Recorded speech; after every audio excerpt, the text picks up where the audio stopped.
like to see some direction for all the women because they're very talented. The women's division was one of the best parts of. We've really gotten away from that.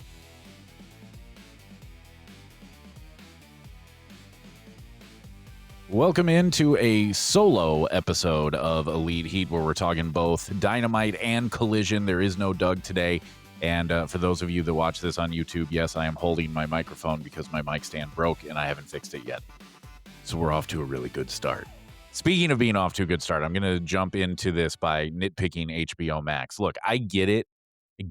That this was technically two different shows, but making me switch to a different feed when Dynamite ended, quote unquote ended, to go to Collision, that's dumb. That should have all been one feed, and I'm tired of nitpicking HBO Max on this. Get better. Do better.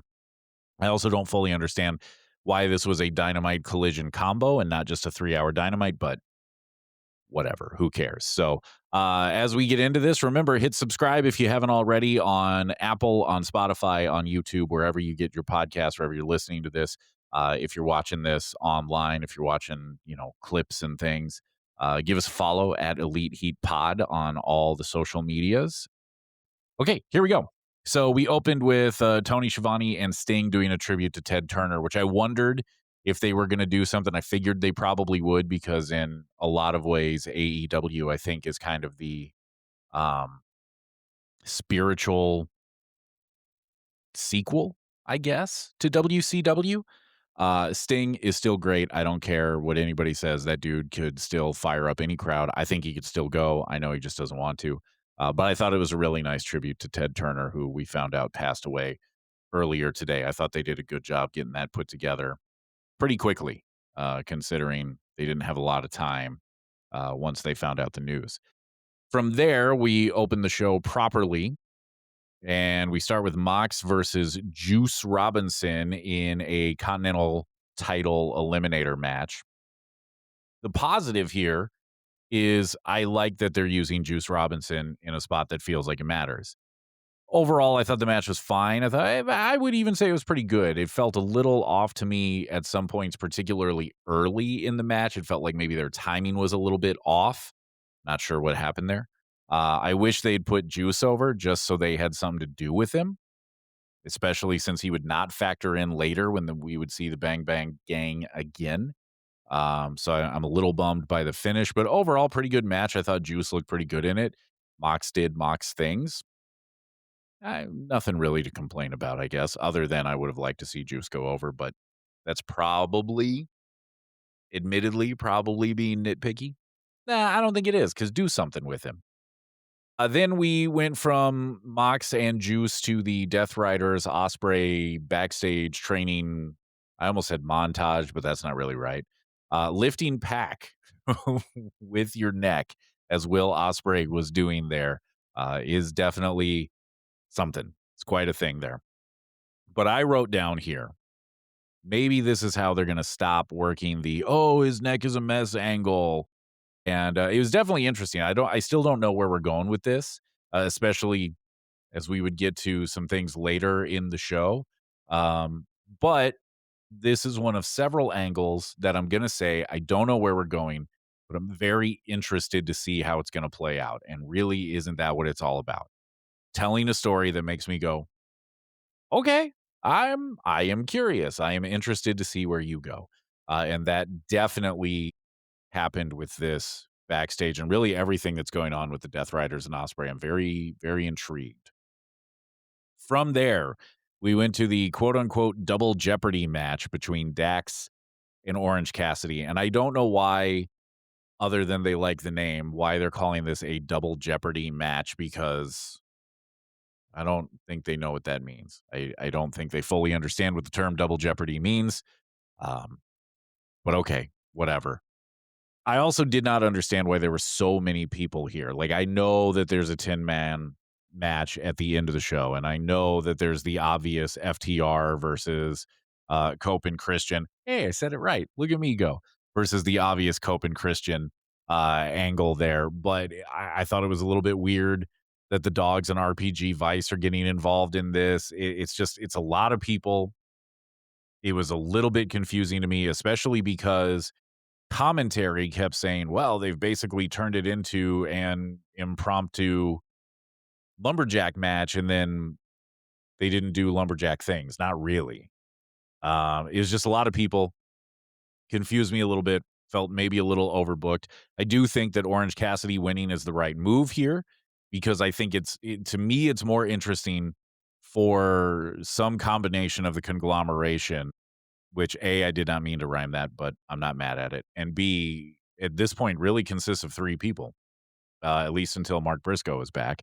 But I do think it's an interesting story of having two of those guys challenge FTR or whoever comes out of Double or Nothing with the tag titles at some point. I think that's a bit more interesting of a move than FTR and Ciampa fighting for the trios titles. So I think that's probably the right move. The Donnybrook, you like that? Donnybrook, bringing it back. Anyway, the Donnybrook afterward was fine, but like I said, this all just felt a little bit overbooked to me. It also feels a little indicative to me of here's a bunch of guys that we don't really, we're kind of doing stuff, but we're also kind of not. Like they feel a little bit directionless to me outside of FTR and Cope and Christian. So I'm not trying to tell you this is a bad match. I'm not telling you that if you haven't watched it yet that you should skip it. That's not the case at all. It just, I don't know. It's a lot of people around a ring kind of not doing anything, and it just felt a little weird to me. But from there, we went to a nice video package for Roosh, which I'm very on board with. If you've listened to the last couple of weeks of this show, you know I'm a Roosh fan. I want them to do stuff with him. I want them to push him. Hopefully, that's where we're going, is that he's going to do something. He's going to be involved somehow. From there, Renee talked to Jericho, and I thought it was unique that he started out backstage and then walked to the ring, and they had him in a good spot where it wasn't a long walk to the ring. I thought that was kind of cool, kind of unique. Jericho looking to the camera to point out that Ricochet got it wrong and said North Carolina when they were, in fact, in South Carolina was very funny. Jericho really through this whole thing I thought was very good. Ricochet's part was not great. And this is a guy who has been real up and down on his promos of late. There were, I don't know, might have been a month ago now, but at least a couple of weeks ago, we were on here saying, man, that might have been his best promo. Maybe he's figuring it out. Maybe he's turning the corner tonight. I didn't think he was great. I just didn't. You know, I really like Stoke being with FTR, but it might not be a bad idea to switch him over to the Demand. I think they need a mouthpiece that isn't Ricochet. Sorry, Ricochet, but it's how I feel. The story here, I think, is going to be who is going to team with Jericho. If you didn't see it, they made the Stadium Stampede match for Double or Nothing. So it'll be the Demand versus Jericho. And now, historically, if I recall correctly, it's 5-on-5, right? So Jericho would need to find 4 other people. He got 2 of them. The Hurt Syndicate came out to help him out. Which I figured it was going to be those 2 guys. Maybe MVP will get involved, which would be 3. So he'll need a 4th guy, or I guess it'd be a 5th man at that point. Now, I understand the storyline is going to be who's going to work with Jericho, especially because he's made a lot of enemies in AEW. But the last time I checked, there are 3 people in the Demand. And if it's a 5-on-5 match, they're going to need 2 more, and nobody likes the Demand. Nobody. They have no friends. So I think that should be a storyline here too. I just don't know if it's going to be. That said, it is a little bit interesting to me who's going to be the 4th and 5th man, or potentially the 5th man if MVP does not decide to wrestle in the match. It's going to be an interesting couple of weeks to see how they put that together, I think, because you got a lot of different options, and I'm curious to see who they go with. I think, you know, you could bring in Sammy Guevara, who I know has been on Ring of Honor, but obviously has a lot of history with Jericho. There's a guy that I'm about to get to that I think you could use. So you've got some options here. Like I said, to me, the more intriguing part is almost who are the 2 that are going to work with the Demand, since, again, Nobody likes them.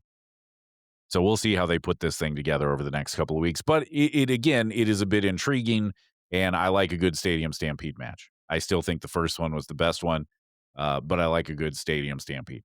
They're fun. Okay, so then we got a backstage of Renee with Mina Shirakawa and Harley Cameron. That was kind of fun. It was pretty good. Basically the point here was Harley hasn't been herself since since she and Willow lost the tag team championships, which I have a couple different thoughts here. Number one is that's great. It would have been cool for you to be showing us that all along. I felt like was the first time I heard of it. Maybe it's been on Collision more than I'm aware of, but you've done nothing to really bring the wider audience into that story. And for a lot of us, that was the first time we heard that tonight, was that, oh, Harley hasn't been herself. She's been despondent or whatever ever since they lost. It also brings up the point of why are she and Willow? I know Willow's doing basically an open challenge for the TBS championship, but why are she and Willow not trying to get back in the tag title picture, especially when there's really nobody in it? Not really. I mean, I think we know who the next challengers are going to be, and that would be somewhat solidified tonight, which I also have questions about. We'll talk more about that when we get there. But I just feel like you're the first ever champions. You lost to Divine Dominion, and you just went, okay, well, okay. Harley's going to be sad, and Willow's just going to pretend it didn't happen. It doesn't make the most sense in the world psychologically, right? But anyway, the promo itself was not bad. It wasn't bad. And we kind of got Harley snapping out of it. So, okay, fine. After that, Okada took on Brian Keith. Now, Brian Keith is the guy that when he came out, I went, oh, now that could be interesting. You could put him in Stadium Stampede, right?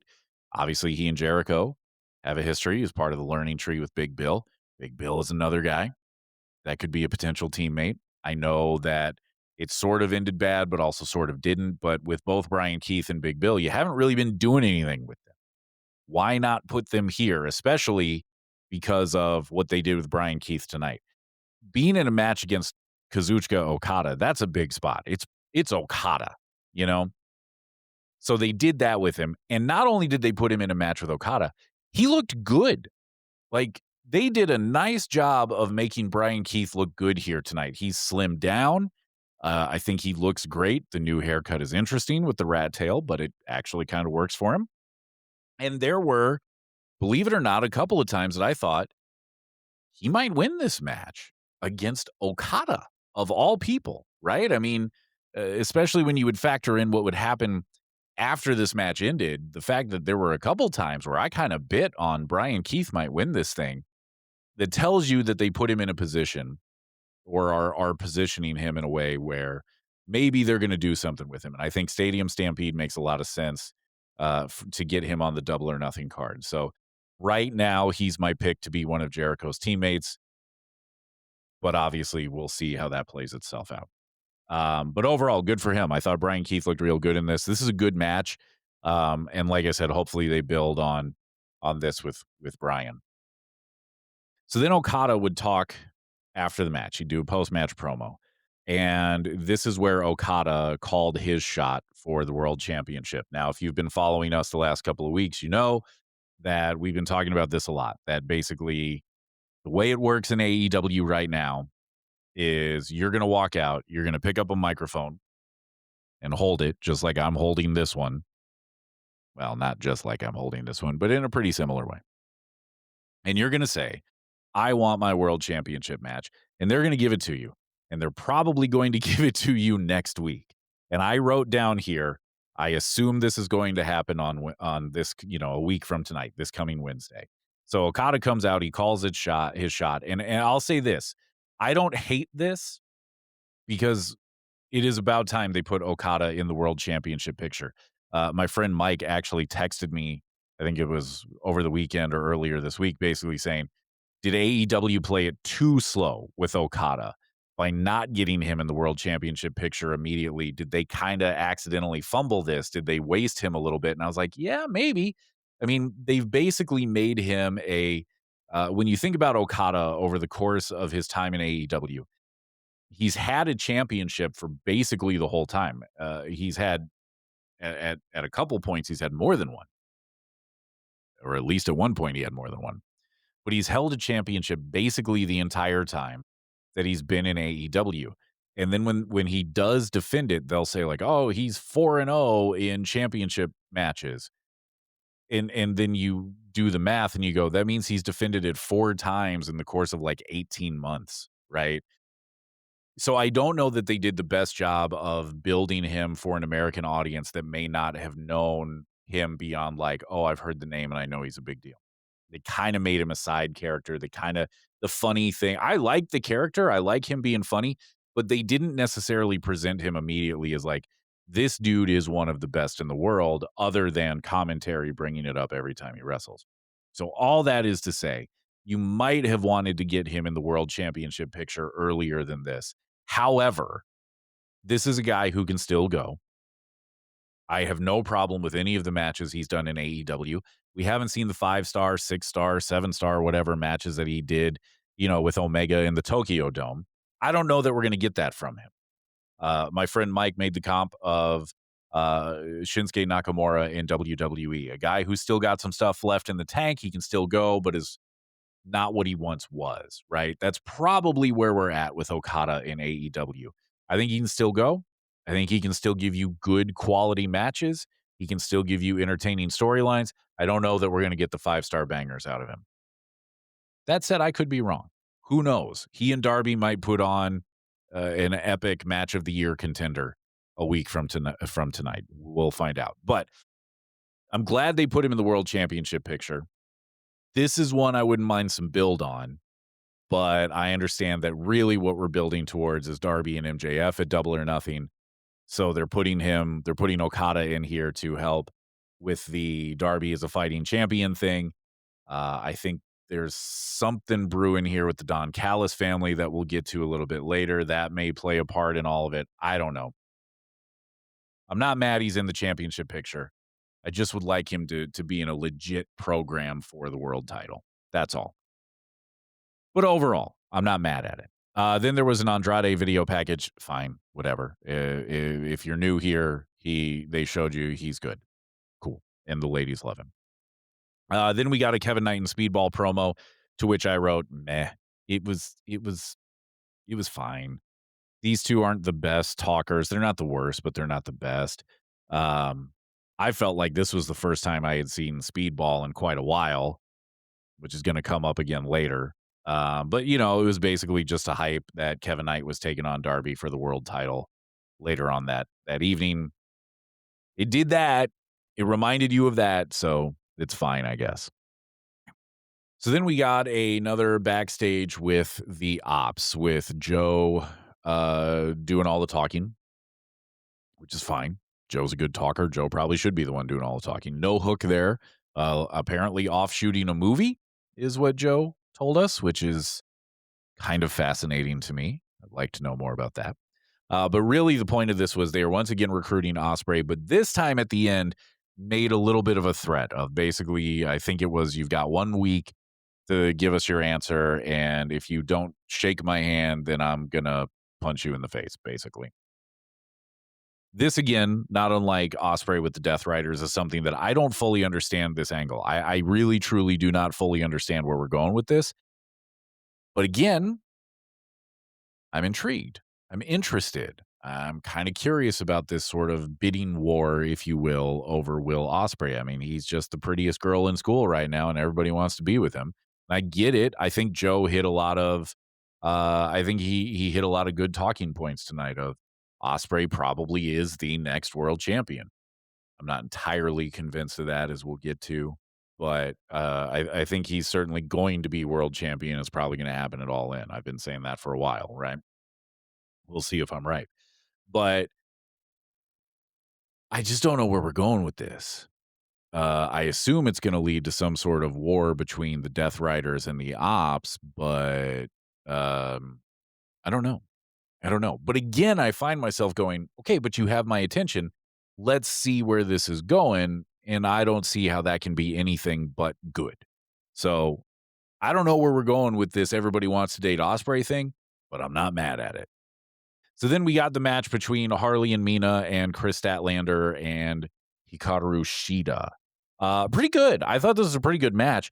The thing that kind of bummed me out about it is watching this match. I was like, man, Harley really has gotten a lot better. And Tony Schiavone even talked about it on commentary, and I agree with him.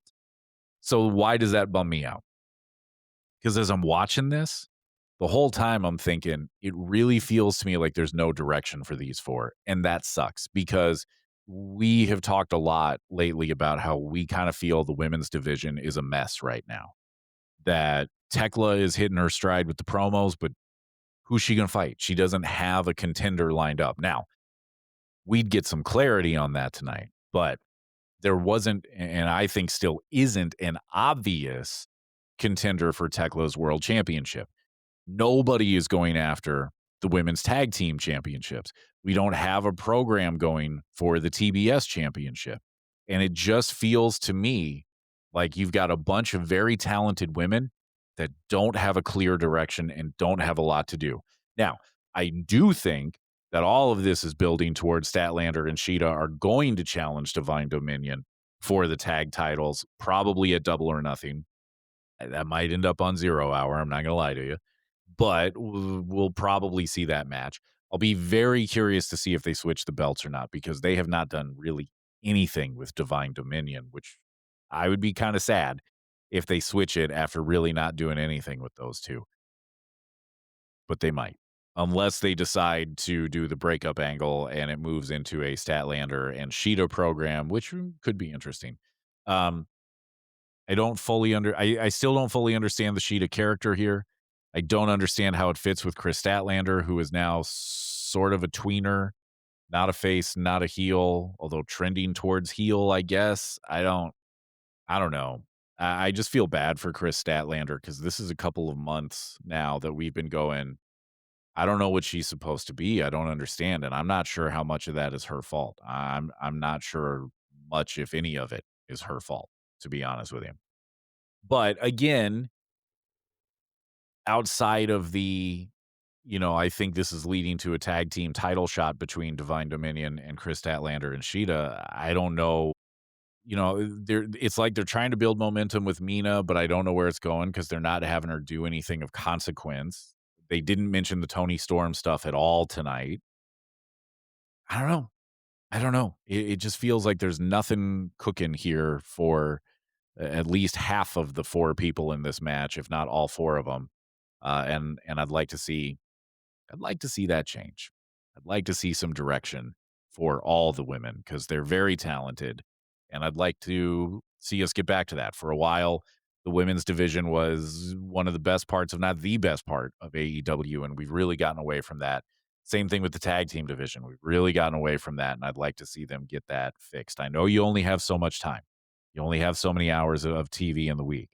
But I'd like to see them get some direction going for all those folks in the tag teams and the women's divisions. Okay. Moving on to the Swerve promo that came next. Now, this is an interesting promo to me.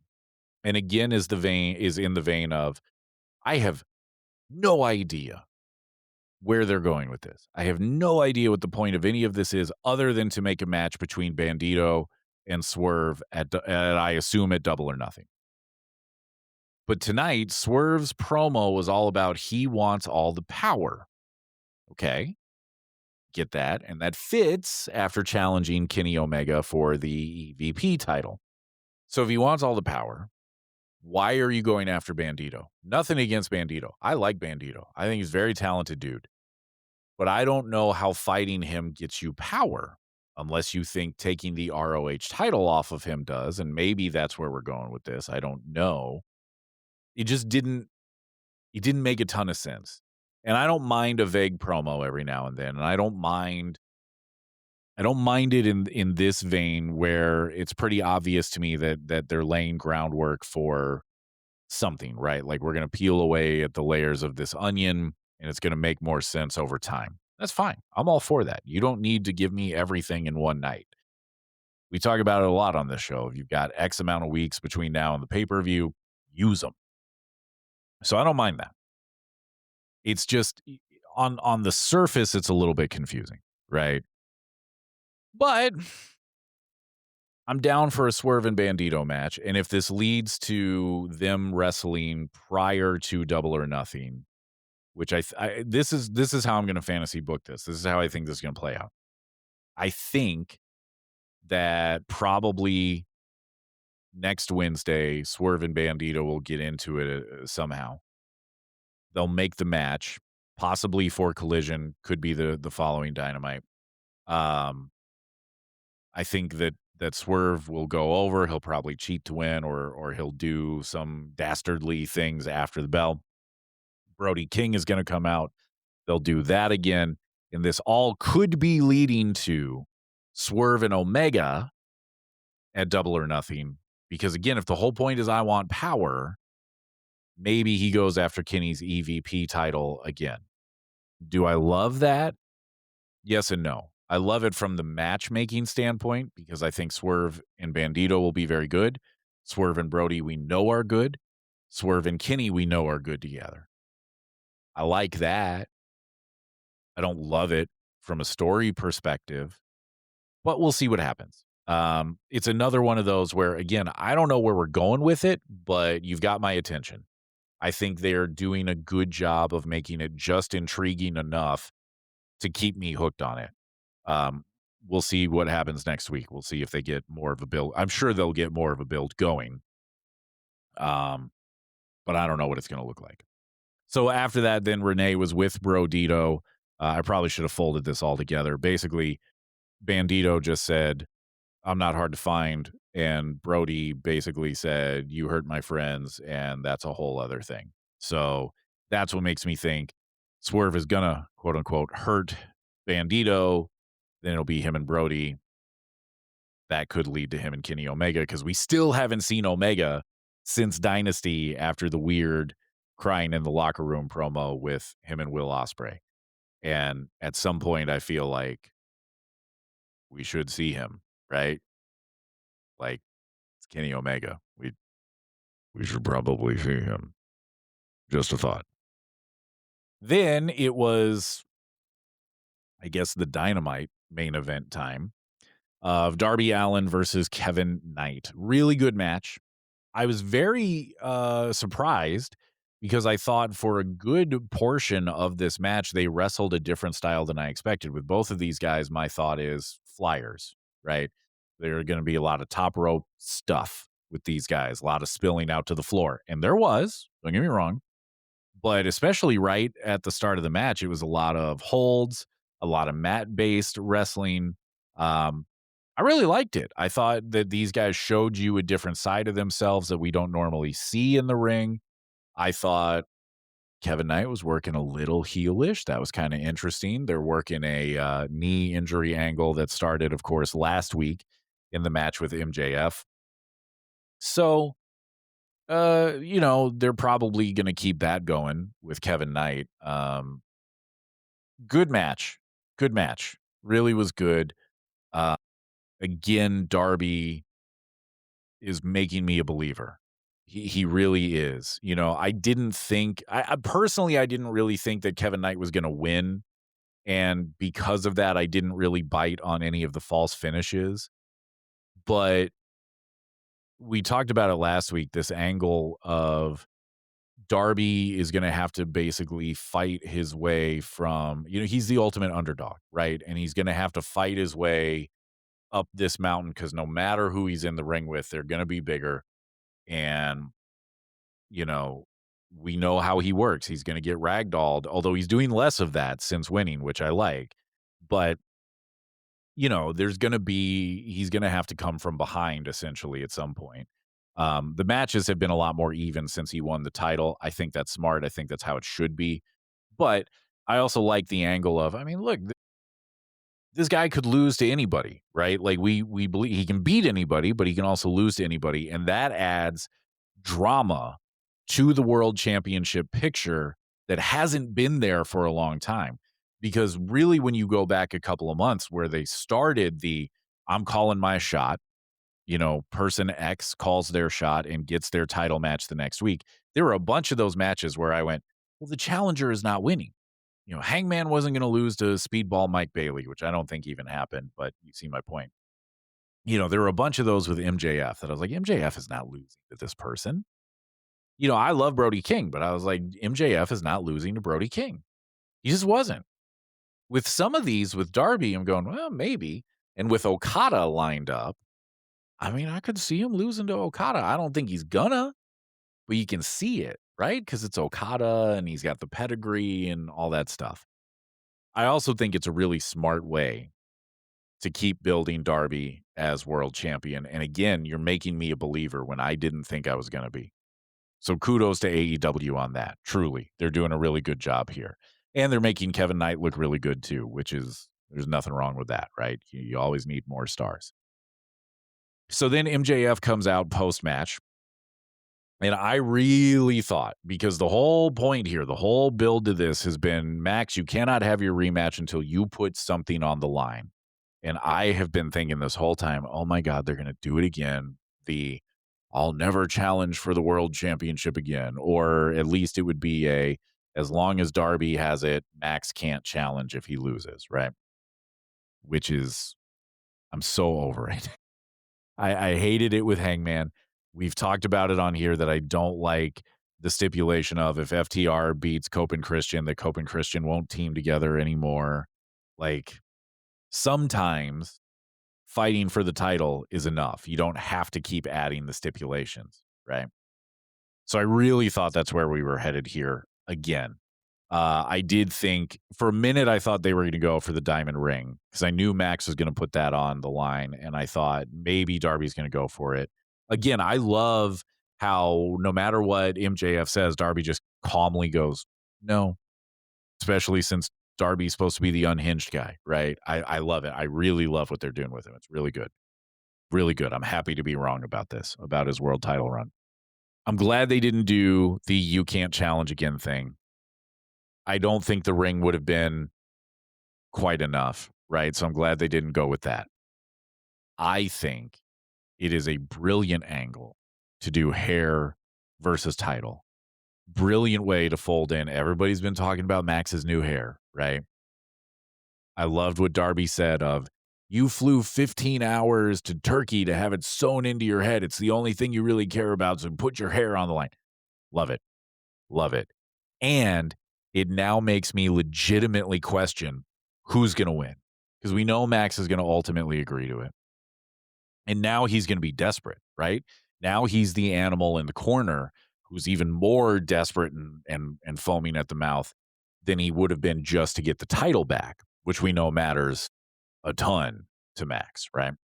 It does genuinely, though, make me wonder, because are they going to shave MJF's head?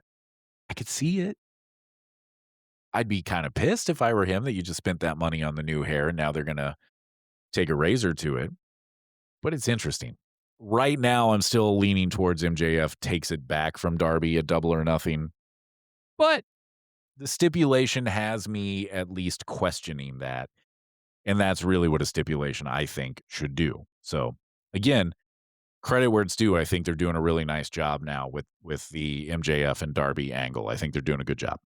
So then Okada came out, which I probably should have seen coming. And it does make sense. And I told you they'd do it quick, didn't I? So Okada and Darby on Wednesday. Like I kind of noted before, Okada is the first challenger that I genuinely think could win this thing. I don't think he's gonna, but I could see it, right? And I think that's good. I think sending people like that at Darby is a good idea. It helps, again, build that credibility for him.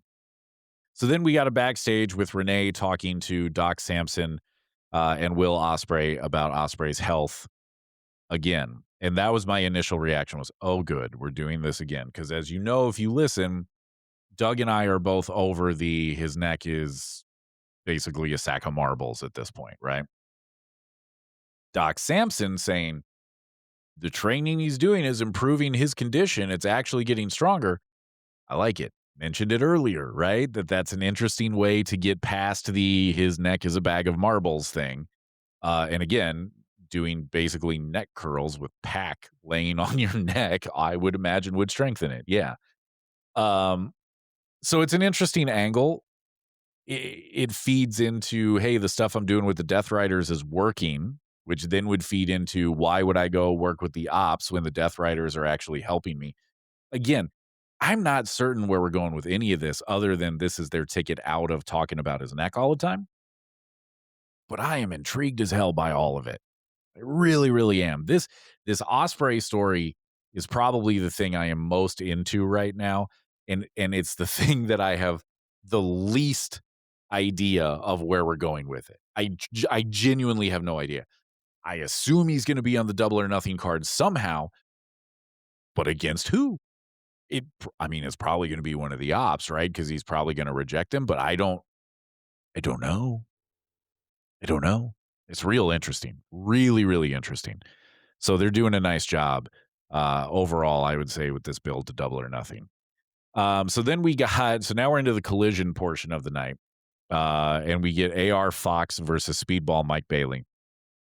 Which, look, AR Fox is very talented, but AR Fox is also a guy who is, I mean, at some point he might get like a trios championship run, but this is not a guy that they're treating as a legit dude. You know what I mean? He comes out, he puts on a good match, and then he loses more often than not.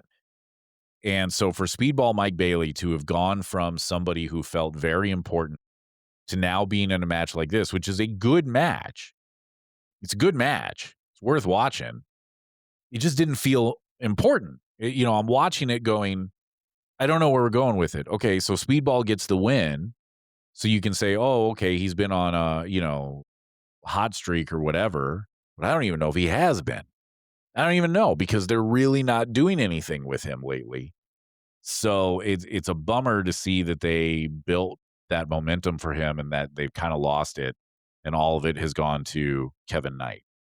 And I don't know, maybe it's going to be, they're going to keep sending dudes like AR Fox at Speedball to help him get the wins racked up to give him a legitimate challenge, I guess, for probably Kevin Knight's TNT title, because I think that might be where we're going with it. I don't know. It just was interesting to see him go from a guy that really felt important, like really felt like he had the rocket strapped to him, to now he's doing this, and I'm just not sure what it did for anybody tonight. So then there was a Willow promo that I thought was pretty good. Again, it's just her basically pointing out that she's a badass, and if you want the TBS title, you better be prepared to throw some hands. That's pretty much what it was. It was fine. Then we get a Pac promo. I guess I should have seen it coming, but I sure didn't. That Pac is shooting his shot at the world title, and at least he's got a winning record, as he pointed out, over Darby to base his challenge on. So I like that. There's some, I don't know, legitimacy to the challenge other than somebody just picking up a mic and calling their shot. I thought it was a pretty good promo. Pac is usually good promo, so no reason to expect otherwise here. But I thought it was pretty good. And I'm like, yeah, all right, let's do it. Fine. Again, Darby's a fighting champion. I'm on board with it. So then we would get Jamie Hayter and Sky Blue. And again, this fits into I'm not sure what we're doing with the women mold. Now, I thought it was a pretty good match. The first thing I wrote down, though, and the thing that I wrote the most about in my notes is that during this match, they announced Darby versus Pac for this coming Saturday, their Fairway to Hell thing that Tony Khan has been enamored with for a while. If you don't know the story, he had said he wants to do like a charity golf tournament in the day called Fairway to Heaven and then pair it with a wrestling show called Fairway to Hell at night. And he got the Fairway to Hell part. He just doesn't have the tournament part, but I'm sure he will. So they announced that match is going to happen this Saturday. So for those of you scoring at home, you had Darby versus Kevin Knight tonight, Darby Pac Saturday, and then Darby Okada on this coming Wednesday. So again, when they say fighting champion with him, they mean it. And I don't hate it. I think it makes a lot of sense for Darby to approach it that way. I think that fits his character. And I'm sure it's going to be a really, really good match. I'm sure it is. Pac ain't winning. That much we know. Pac is not winning. And that is, if I'm gonna criticize at all, Darby just being this fighting champion that's taking on all comers, that's the problem with it, is because we know that the story really is him and MJF. And as long as that is the story, we know Darby's not going to lose. But sit back, enjoy the match. That's really what this is going to be about. And it's going to be a good match. It is. So back to Jamie Hayter and Sky Blue. See, I told you I wrote down the most about the Darby stuff, right? I like the Avalanche Haterade coming off the top rope. I thought that was very cool. Pretty good match between her and Sky Blue.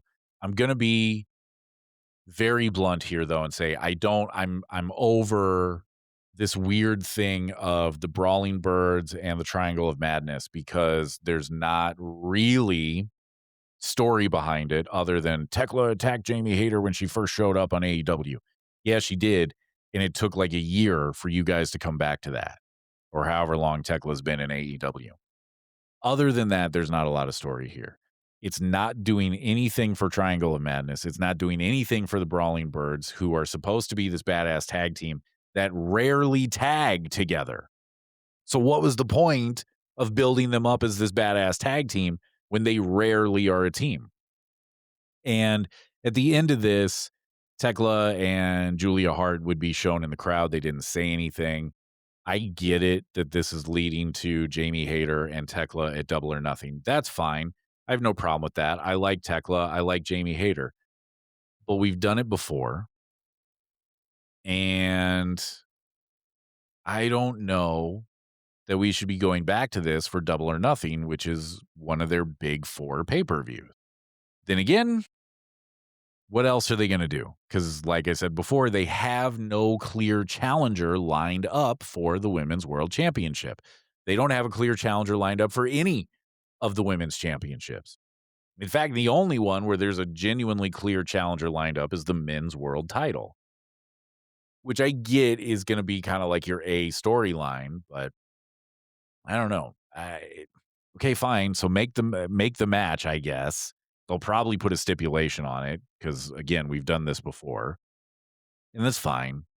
But I don't know. Is it doing a lot for you? Is it doing a lot to bring you into the Women's World Championship story? Because it's not doing a lot for me. So after that, Don Callis promo where the seeds of Andrade and Takeshita leaving the family are really sown in this one, I believe. He hypes up Mark Davis, who will be challenging Jack Perry for the national championship on Fairway to Hell on Saturday. He hypes up Okada. Takeshita interrupts, basically saying, you should be focusing on keeping your international title because I'm going to take it from you. You know, Andrade is basically, I don't understand the how do you know? How do you know him just saying that over and over again line? I don't really get that. But he said that like 3 times to Don, and then they both walked off. And it seems pretty obvious to me that Andrade and Takeshita are going to split off from the family, whether that's by choice or the family turning on them. I'm not really sure. Don started to lean into it. Like Don seemed like he's getting pretty annoyed, especially with Takeshita. So that's coming, and I have no problem with it. I like it. You know, Don Callis was involved, so of course the promo was good. Then we got Roosh, who I mentioned earlier. They did a nice little hype video for him. He took on a jobber. It was a proper squash. Great. The crowd clearly is behind Roosh. Clearly. So again, I'm hopeful that this means we're going somewhere with him, that he's racking these wins up, because Shivani made a big point to talk about the hot streak that Roosh has been on. Hopefully it's going somewhere. Hopefully it means we're going to do something with it, because they should. He's really good. I think he's very entertaining. What are they going to do with him? Hell if I know. He'll probably call his world championship shot next week, and then who knows what they'll do from there. But, you know, I'd like to see them get him into more of a featured position in the company than what he's been doing. So then we got a Jack Perry video. If you haven't seen these, they're pretty good. It's him and Luchasaurus on the bus, on the Jurassic Express bus. They're weird in the best way. It's Jack just talking trash and Luchasaurus driving a bus, which is bizarrely entertaining. I mean, I like these videos. It was fun. I thought I did a good job of setting up the match with him and Mark Davis. It was good. All right, so then the main event, I don't know. This would be the Collision main event. This is going to be the last match of the 3-hour show. It's the 10-man tag between Wheeler Yuta, Claudio Castagnoli, Danny Garcia, Clark Connors, and David Finlay versus the Young Bucks and the Bang Bang Gang, minus Juice Robinson. So Ace Austin and the Guns. They went to commercial break after the, I guess, heel team made their entrance. So the Death Riders are just doing push-ups while the dogs were making their way in. And then we go to commercial, and I'm like, well, I mean, okay, I guess. Get your pump on. I don't know. They'll definitely pass the presidential fitness test. So congratulations on that, I guess. Mox on commentary was really good. You know, they did the thing where everybody comes together in the center of the ring and one side suplexes the other. Mox called it the human centipede suplex. Love it. Let's make that a thing. I'm on board. Ace Austin would ultimately get the win here, which surprised me in a good way. I like Ace Austin. I liked him picking up the win. I think that's good. I think it's good that the Bang Bang Gang was, you know, victorious here. Again, I'd like to see you do something with them. Ultimately, with the match, whether or not you like it is going to depend entirely on how you feel about Spot Fest. You know, if you're like Cornette, you're probably not going to love this match very much. In fact, you're probably going to hate it. It is a Spot Fest. It is a match where it looks, there are multiple times where you see the choreography of it, right? That doesn't bother me all that much. I know other people, it does bug them because they want it to still look and feel real, which I get. I don't have a problem with that. But it's Spot Fest. Ultimately, the match is fine. It's pretty entertaining. I just, again, for the third or fourth time tonight, have to ask, what is the point? What are we doing with these 10 guys? There's no obvious direction for Bang Bang Gang. The Young Bucks aren't doing anything, and I don't know why they aren't, constantly every week on TV going, hey, whoever wins between FTR and Cope and Christian, we're next. We're coming for the title. We're coming for the tag team titles after that. Whoever wins, we're next. Like, I don't know why they aren't doing that every single week. They should be. So the Bucks have no direction. The Dogs have no direction, even though, man, they look good. Bang Bang Gang has no direction here.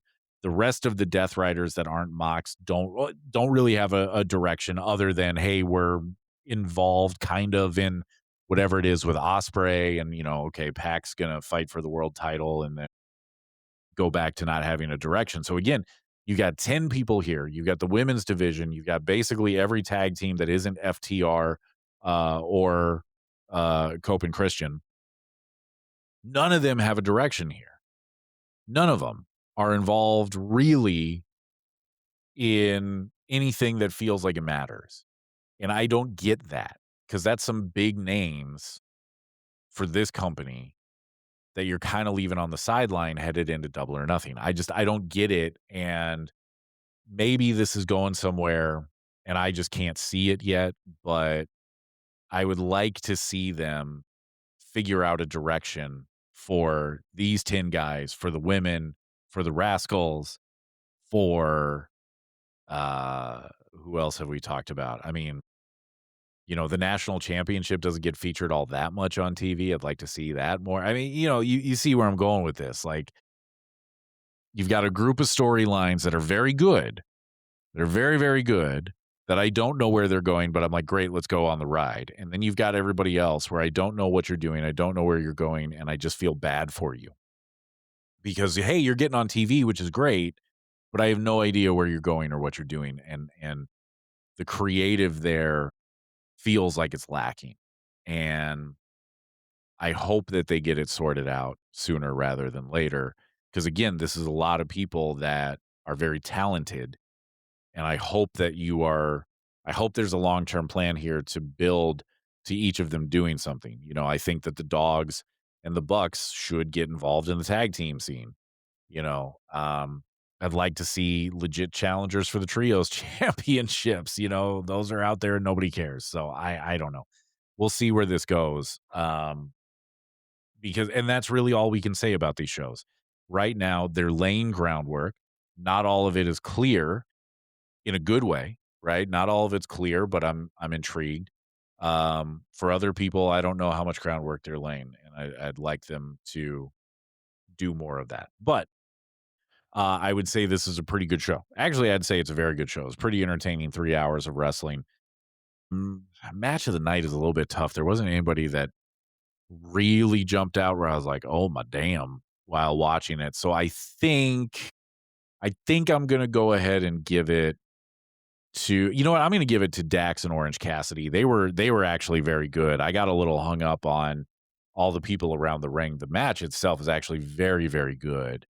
They did some cool stuff in it. So I'm gonna give it to Dax and Orange Cassidy. Overall, pretty good show. I'd give it a solid B plus, maybe an A minus, depending on if some of this stuff starts to pay off, like starting next week. But yeah, overall, it's a good show. I think they're doing a pretty good job building to Double or Nothing with your main storylines with Ospreay, with Darby and MJF. Um, well, those are really your main ones. They've built the FTR and Cope and Christian thing. You could almost argue a little bit too fast because I don't know how you're going to stretch this, but to now and Double or Nothing without it being like, yeah, okay, I got it. You know, yeah, they did some more build with Okada and Takeshita, which is good. So, like I said, your kind of main storylines that have been there, they're doing a nice job building those to Double or Nothing.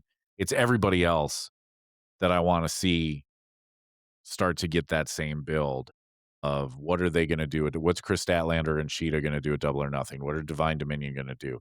Like I said, we're probably headed for Tekla and Jamie Hayter. Fine, but we probably need to ratchet up the heat on that build as well. But anyway, as things go on the road to Double or Nothing, I think this is a pretty good one. Swerve is another one that I think they're doing a nice job with. So overall, good show. Yeah, I think they're doing a pretty good job with the build to Double or Nothing, which is really, really all I ask. It's really all I ask is give me a nice build to a big pay-per-view, because for the last couple of pay-per-views, we've thought, could have done a better job building to it. So they listened. They took the notes to heart. And on that note, Doug will be back next week, as far as I know. So again, hit like, hit subscribe, share the show with your wrestling friends. Jump in the comments. Tell us what you're thinking about the build to Double or Nothing. I'm genuinely curious to see how you feel about it, how you feel about Darby as champ and how they're handling that. And talk about anything else you want to talk about with AEW. I got the time. Let's talk about it. So find us on Elite Heat Pod, or at Elite Heat Pod, I should say, on pretty much every social media platform. We're on YouTube. We're on every podcast platform that I'm aware of anyway. So give us a follow, give us a like, give us a subscribe, give us a 5-star rating, help grow the show. You can be able to say you were on the ground floor of Elite Heat, and we will talk to you next week.